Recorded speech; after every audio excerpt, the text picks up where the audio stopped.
Hello Leo, welcome po sa inyong reading. So this is for your August the 7th to August the 9th reading. So para po sa mga bago, don't forget to click the subscribe button, smash the like button, comment below kung kayo po ay nakaka-resonate, and please hit the notification bell. Kung gusto nyo pong sumali sa ating live sessions, please do so. Dun po yan sa kabilang channel, that is Babaylan TV. Ngayon po ang ating unang channel catered for our international audience. Ayan. So I want you to know that this is a general reading. You may resonate with the entire reading, or you may resonate with some bits and pieces of the reading. Take what's only yours. No?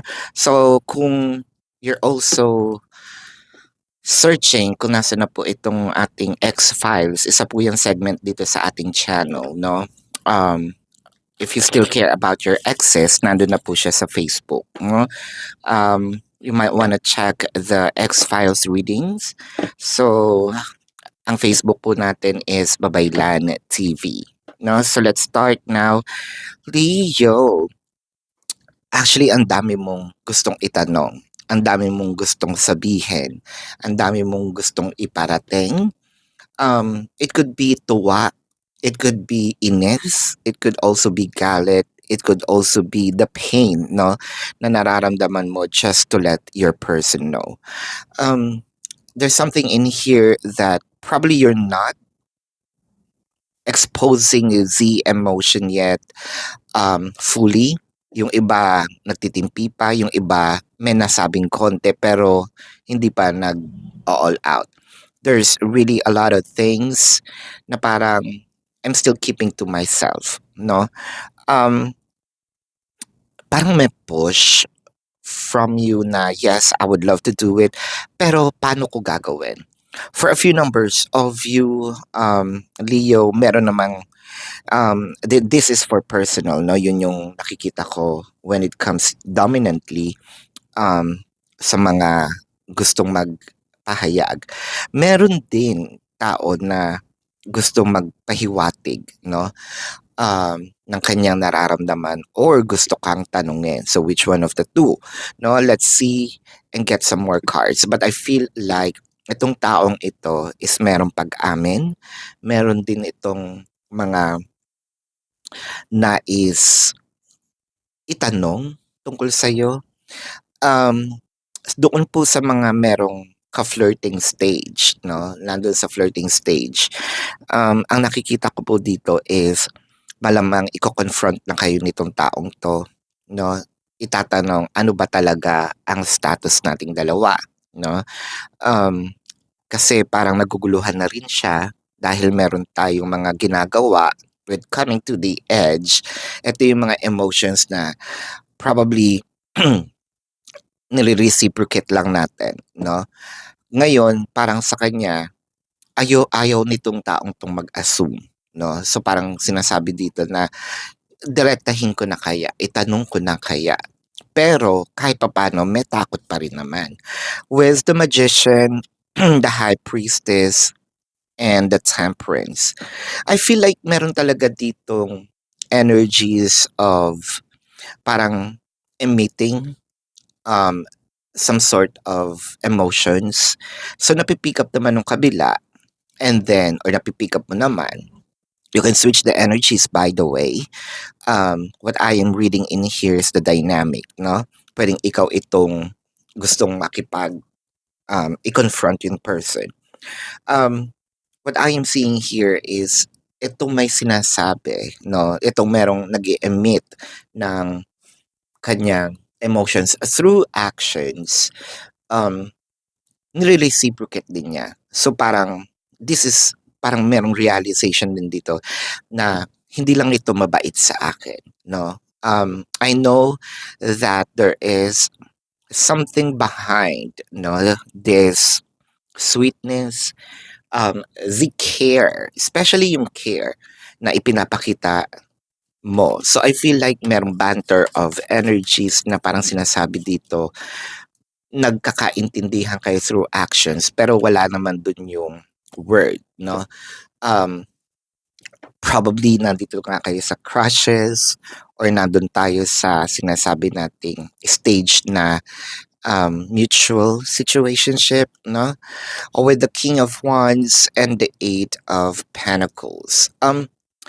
I think it was also really clear um, na parang may isang nag-a-assume dito, hindi pa yata ready, no, itong person na ito dahil nagwo-work pa siya. So probably I'm just standing here willing to wait for the person. But at least gusto kong malaman kasi parang may umaasa, no? Parang may umaasa na dapat meron tayong label, dapat alam ko na rin kung ano yung ikikilos ko, no? Siguro hindi pa gano'n ka ka-fluid itong conversations, pero alam mo 'yun, yung parang gumigising tayo sa umaga na we are inspired to actually see the person. Um, with the King of Wands, the Eight of Cups, and the Ace of Cups. So there's also some realization in here na baka kasi kaka-break lang niya, no? Hindi pa ready.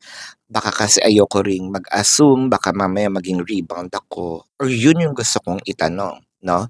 Rebound nga lang ba ako? No? Nagpapasaya lang ba ako kasi you're broken-hearted? That's actually what I wanted to know.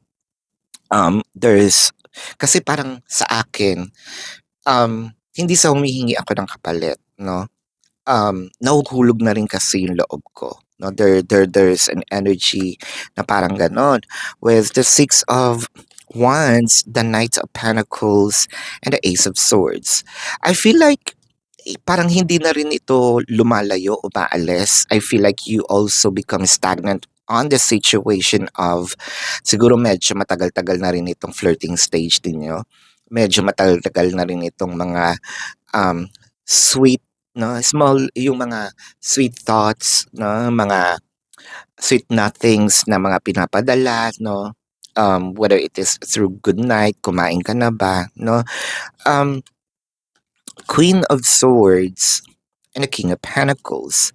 So medyo nagkakaasaran na din in a way, or medyo meron na rin ditong isang naaasar dahil parang bigay bawi, no? Merong fluctuations of energies, ibibigay and then babawiin, may magpaparamdam and then mawawala ng matagal, tas babalik na naman as if nothing happened. So yung isa hindi naman makapagreklamo dahil bakit nga naman bakit ako magrereklamo? Eh, baka mamaya masagot lang ako na ano ba naman tayo, right? Magkaibigan lang tayo. With the Tower and the Queen of Pentacles, Tower is clarified by the Page of Swords and the Two of Swords. You know what, ang nakikita ko kasi dito, merong challenges when it comes to the agreement. The agreement might be coming from you, no, or coming from the person. I feel like someone here wanted to elevate the connection, but it felt like because of the lesser communication, hindi clear kung ano yung nangyayari dito sa situation ninyo. Doon tayo nagkakaroon ng parang nadi-disconnect. Doon po nagkakaroon ng parang sinasabi nating hindi ko mawari kung ano itong ikikilos ko. No, sometimes it feels awkward for me to do things. Sometimes it's also awkward for me to respond. Meron ditong kailangan ko ba sabihin? You know, nagte-text na kayo, nagre-respond na kayo. I-remove ninyo, nabuburahin ninyo. Tama ba itong response ko? So parang think before you click ang nangyayari. So parang nandun tayo sa situation na kailangan para kasi it's a waste of time, no? Dumating na rin yung realization it's a waste of time for me to stay in this situation. If it's not gonna be, sabihin natin, mapupunta ito sa isang romantic relationship, then probably kahit gusto ko, kung ayaw naman, malamang itigil na natin, di ba? Sayang lang din. Pero hopefully, I'm crossing my fingers na sana, no, itong pag-confront ko is masasagot itong maraming tanong.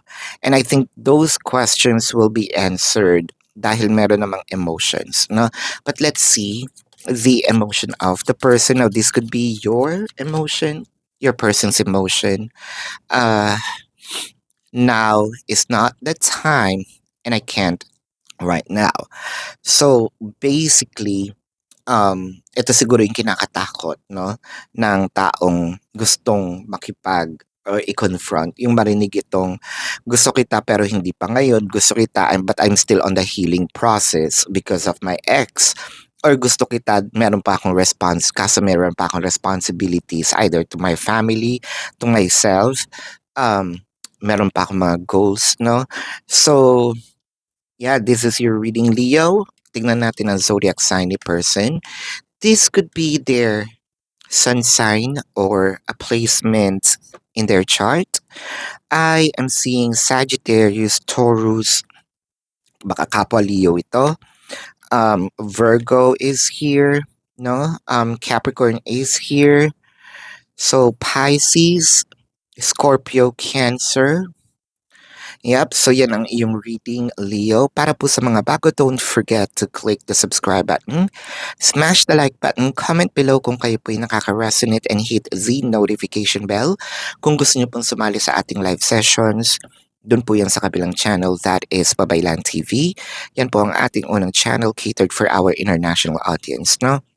So, Leo, tuloy pa rin po ang ating manhunt, no? So, I would like you to know na nandyan po sa description box ito pong mga fake accounts na pwede niyong i-report, and then take a screenshot, send the screenshot to the designated email na nakalagay po dyan sa description box para manalo po kayo ng free personal reading, no? And katulad po yung sinabi ko, kung hindi nyo maabutan itong live sessions, pwede naman kayo magtanong dito sa comment section as long as the question is answerable by yes or no. Alam nyo naman sa sarili ninyo, no, kung masasatisfy kayo sa yes or no na sagot.